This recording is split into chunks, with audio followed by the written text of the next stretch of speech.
नमस्कार दोस्तों। मॉनसून सत्र के बाद संसदीय राजनीति कौन सी मोड़ लेगी?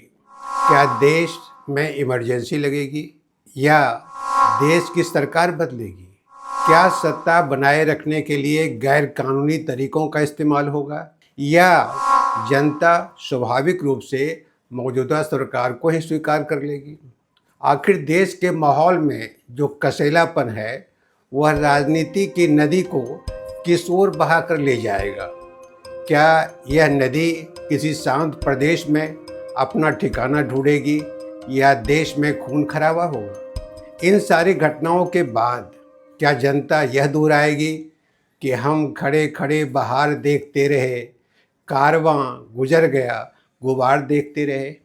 आज भारतीय राजनीति के तीन खंभे हैं। एक नरेंद्र मोदी, दूसरा राहुल गांधी और तीसरा कॉकरोच जनता पार्टी। पहले नरेंद्र मोदी और उनके कुनबे को देखिए। नरेंद्र मोदी जी की अथक मेहनत के बाद की बार 240 सांसद ही उन्हें मिले। बहुमत तो था नहीं, इसलिए उन्होंने दूसरे के आगे हाथ पसारा। लोभियों के बाजार में ठगों के पौवारा होते ही हैं। उन्हें सहयोगियों को ढूंढने में ज़्यादा मशक्कत नहीं करनी पड़ी।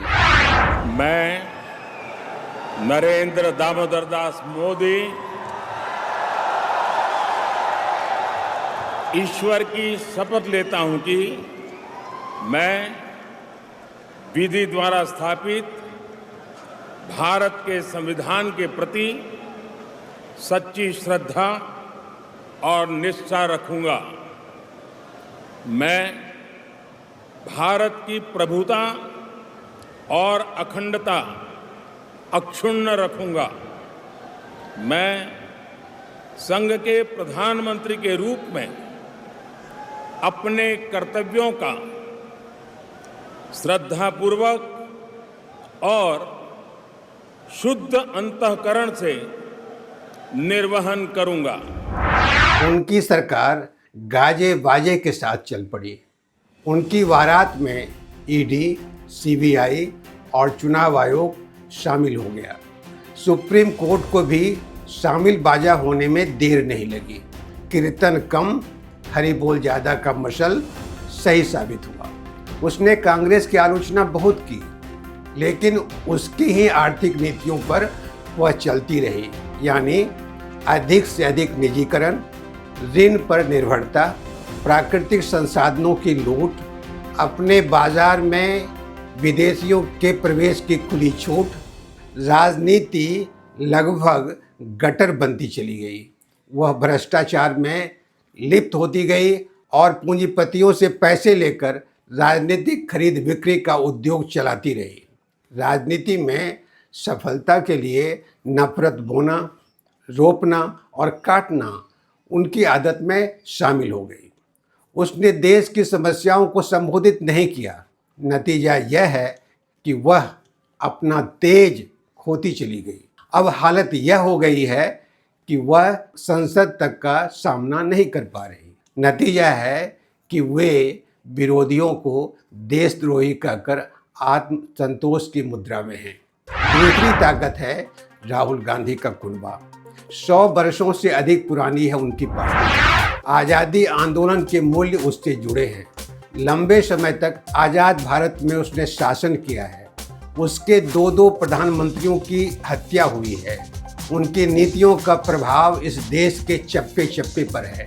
कांग्रेस के रथ पर बहुत से लोग सवार रहे, बीच बीच में इधर उधर छिटके भी, तो उन्होंने उनकी ही टूटी डालों से कई पार्टियां बना ली। मनमोहन सिंह तक उनका राजपाट चला। जैसे ही उनके बुरे दिन आए तो बहुत से होशियार लोग दूसरी नाव पर सवार हो गए।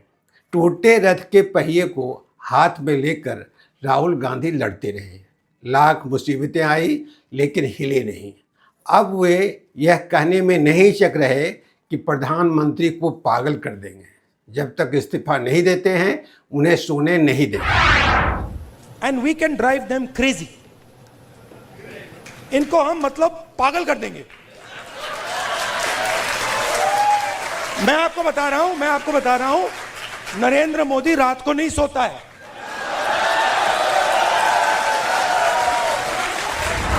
राहुल गांधी भी कई घोड़ों की सवारी कर रहे हैं।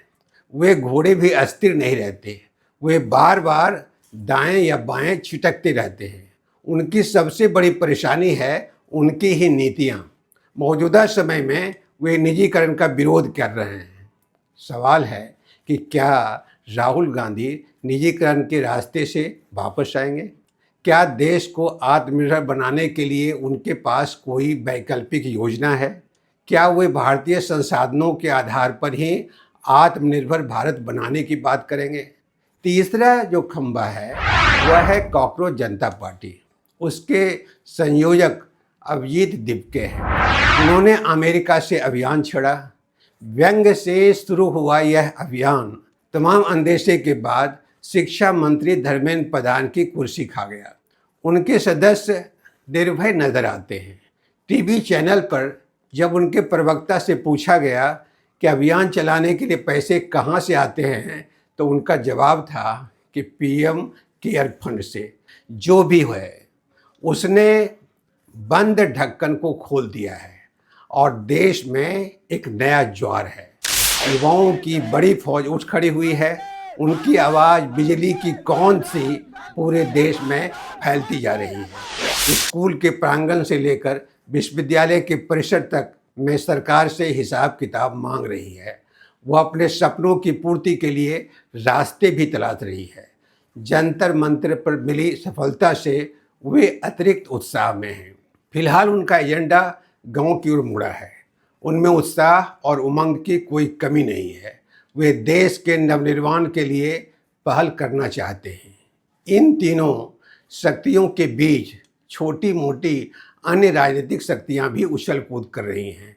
बीजेपी सरकार का अपना एक एजेंडा रहा है। वह बहुलतावाद में विश्वास नहीं करती।